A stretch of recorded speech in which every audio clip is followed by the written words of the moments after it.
We're back. Special edition tonight of Inside the War Room, breaking down the latest poll numbers to determine which strategies are working and which are not. Back with us, Rachel Maddow, Harold Ford Jr., John Harwood, and Joe Scarborough. First up, the pundits are saying Hillary Clinton scored some political points after last night's debate by putting Obama on the defensive. But according to the polls, she still has an uphill battle to climb when it comes to favorability and credibility in the latest Washington Post ABC News poll. Her unfavorability score, look at this, up 14 points from 40 in January to 54% in April.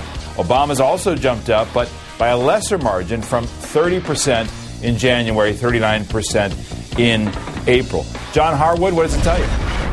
Well, it tells me that she's got a bit of a box in terms of how to go after Barack Obama. I think she had the best of all worlds last night in that debate because you had Charlie Gibson and George Stephanopoulos of ABC raising these issues, putting Obama on the defensive. She could sort of chime in sadly and say, I may not care about this stuff all that much, but there may be a lot of voters out there, and I'm sorry that this is an issue, but we certainly have to deal with it.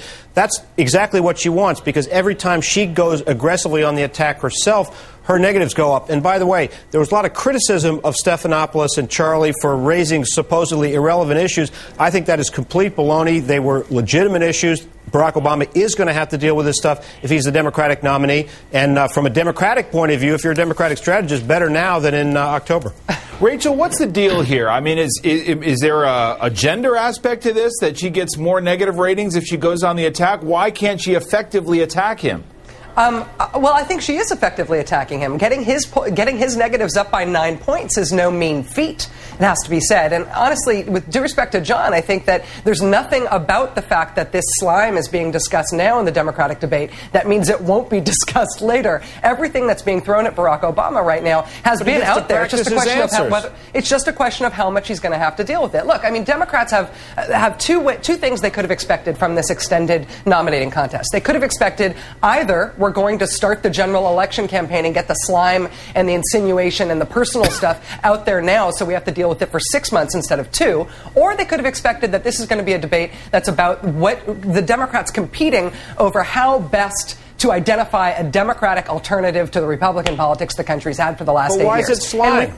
It's slime because the first 6 questions of that debate were the first one, which I think is already answered, but it's not that much of a surprise they started with. Will you pick each other as the running mate? The answer is no. Then we get pastor, then we get bitter, then we get flag pin, then we get Bosnia, then we get the Sean Hannity question about the Weather Underground guy. That's not tough, but it's not slime. It is slime because if you think about the different options that you have for the way Democrats can fight right now, they could be fighting about what's America? What ought America be like after George W. Bush? In fairness to George and Charlie Gibson, understand they've had about 15, 16 debates, and they've gone back and forth. I've been on the ballot and I've sat through some of these debates, and there are times I'm frustrated at the questions that are asked.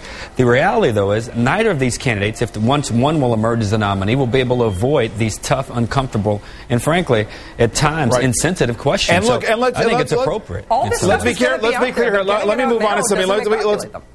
Here's the issue, though. Character questions, authenticity, trustworthiness, these are issues that voters actually vote on. And last night, once again, Clinton faced tough questions for her Bosnia comments. Watch. How do you reconcile the campaign and credibility that you have when you made those comments about what happened getting off the plane in Bosnia, which totally misrepresented what really happened on that day? You really lost my vote. And what can you tell me to get that vote back? I'm embarrassed by it. I have apologized for it. I've said it was a mistake. And it is, I hope, something that you can look over. But will voters take her word for it, or did the Bosnia flap permanently damage her credibility? Look again at the polling from ABC News Washington Post poll. Nearly 2 years ago, 52% of respondents thought Hillary Clinton was honest and trustworthy. That number has now plummeted to 39%. And now a majority of voters, 58%, say no, she is not honest and trustworthy. Meanwhile, when asked who is more honest and trustworthy, Obama's lead grew from 38 to 53% in April, where Clinton has stayed at 30%. Joe, what's the significance? Well, the significance is, of course, that these are one of the areas where voters do vote on. You're exactly right. They want to know whether they can trust the politician that's in office, especially if they're going to be president of the United States.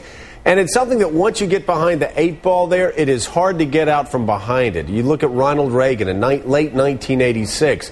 He lost the American people. They stopped trusting him. Iran-Contra came, and for the next 2 years, he battled just to survive. He left the White House with positive poll numbers, but still it was a tough 2 years. The same thing happened with Bill Clinton in 1997, 1998.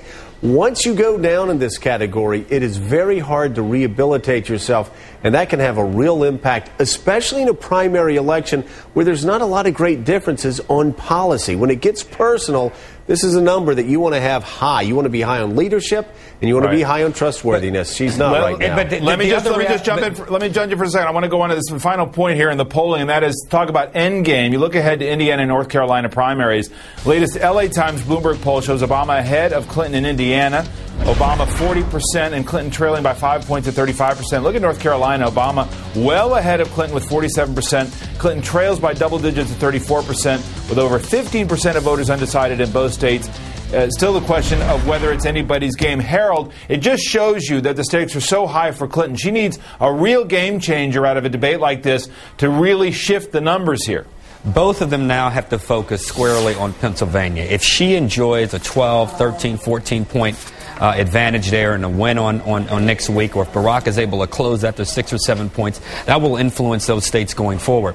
I happen to think all the numbers you've put up are relevant. But remember, political contests are choices between one or two candidates. Right now, her opponent is Barack Obama. There's not been a bigger force and newness in politics since Bobby Kennedy. So she's being compared to him. When you fair her or match her up against John McCain, or even Barack Obama up against John McCain, there are different qualities and different ways we measure these candidates. Joe is right that there's a trustworthiness and integrity issue that we look at closely. But remember, political contests are choices between two people and two parties. Whichever one of these candidates is able to get out and define the other the quickest, to define the other the quickest in the general, will be the one who ends up with an edge, which is why I believe a lot of these numbers are not as relevant as they may seem, or not as important as they may seem. After we get past Pennsylvania, we will have a clear sense of Indiana and a clear sense of North Carolina. If she wins big, she will benefit in big ways in both of those states going forward as well. And that's going to be the key. How big is the margin of victory after so much time campaigning? I can't even remember the last time we had a vote in this primary.